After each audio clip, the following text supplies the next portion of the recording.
النهارده بتقول سيدة متزوجة بتقول أنا عاوزة أتطلق. أنا مش بستمتع مع زوجي في العلاقة. أنا مش عارفة أعمل إيه. أنا مش عايزة أكمل. أنا خلاص كرهت نفسي وكرهت العلاقة وكرهت الحياة وكرهت الجواز. أنا مش بستمتع معاه في العلاقة مع زوجي. أنا مش بحس بأنوثتي. أنا حاسة إن أنا مش مستفيدة من الجوازة في حاجة. آم، اتكلمت مع جوزي أكتر من مرة بدون جدوى. مش بحس باي حاجه في العلاقه. بحس ان انا هو معتبرني سوري زي الحمام بيدخل يعمل حمام ويخرج على طول. انا مش بستمتع معاه في العلاقه. انا عايزه اتطلق. من فضلك قولوا لي اعمل ايه واتصرف معاه ازاي، خاصه انا ما عنديش اولاد. يعني انا ما عنديش اولاد.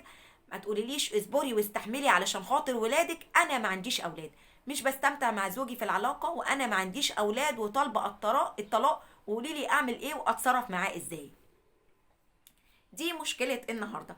من فضلكم لو بتشوفونا هنا لأول مرة ولسه ما اشتركتوش في القناة، انزلوا اعملوا سبسكرايب للقناة وفعلوا علامة الجرس على كلمة الكل أو كلمة قل علشان يوصلكم كل الفيديوهات وتقدروا تستفيدوا منها.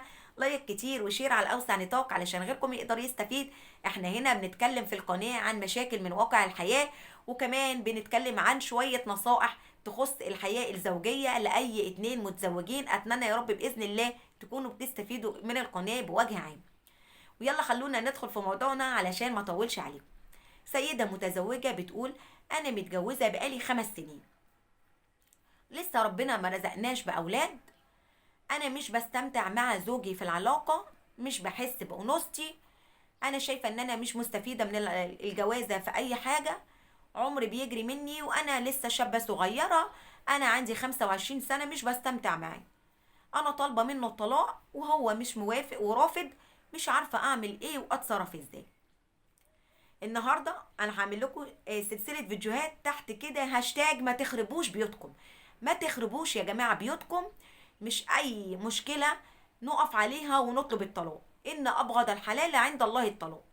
مش كل مشكله كبيره وصغيره سواء عندنا اولاد او ما عندناش اولاد نطلب الطلاق، لا.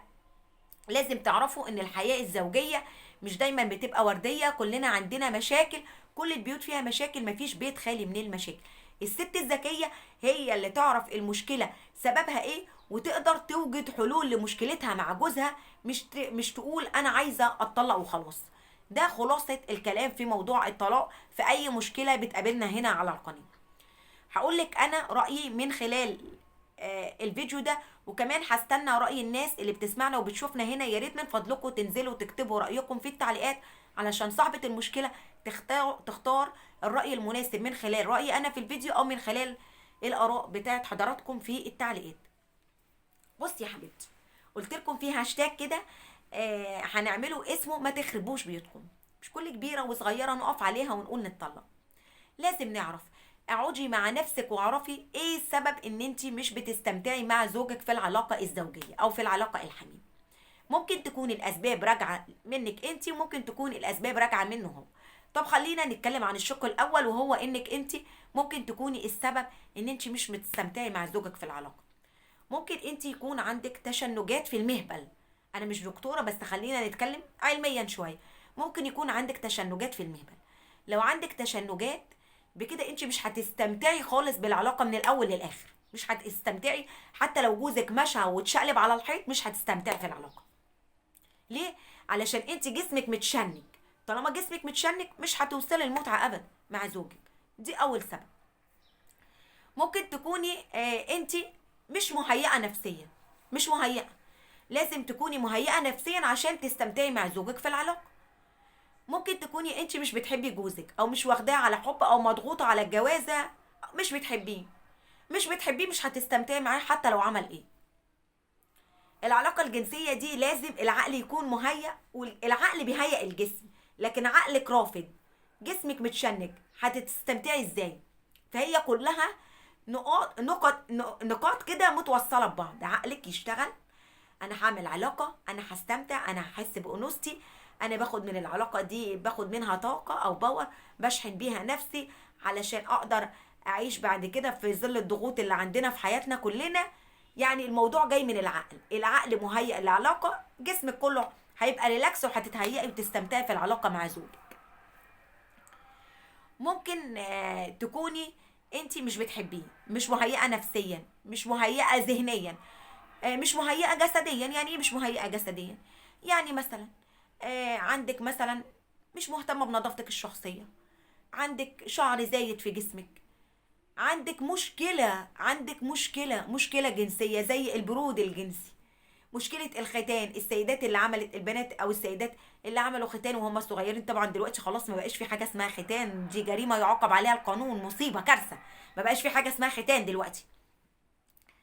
الختان بقى له حلول دلوقتي في مراكز التجميل، بتمسك المنطقة الحساسة، بتعالج المنطقة اللي هي منطقة البصر اللي بيتعمل فيها الختان، بقت تعالجها دلوقتي، وبقى في حلول لمشكلة الختان. انا مبسوطة ان هم اخترعوا حاجة زي كده وقدروا يتوصلوا لحاجة زي كده، علشان الست من حقها ان هي تستمتع بحياتها مع زوجها في الحلال. عندك برود بقى، تعرفي البرود ده مثلا جاي من ايه؟ ممكن تكون مشكلة الختان وحليناها، ممكن تكون انت اصلا شخصية بتقرفي من العلاقة الحميمة، بتقرفي من السوائل اللي بتنزل في العلاقة الحميمة. اقعدي مع نفسك وتكلمي الحياة العلاقة الجنسية دي او العلاقة الحميمة دي مع زوجي، انا بنوتة او انا سيدة بستمتع بيها، بحس بأنوثتي، ايد بتطبطب عليا، كلمتين حلوين بسمعهم، مثلا بيبقى حنين عليا، بنبقى قريبين لبعض، رومانسي معايا اكتر، بحس بانوثتي، بتدلع، بشحن نفسي، باخد طاقة ان انا اكمل لبكرة وبعده وبعده لحد ما اعمل علاقة تاني مع زوجي.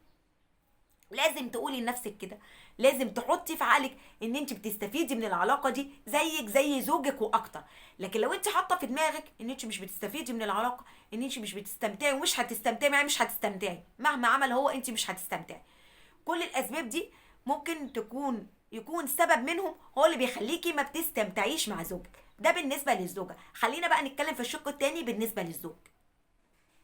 ليه زوجتك مش بتستمتع معاك في العلاقه وطالبه الطلاق؟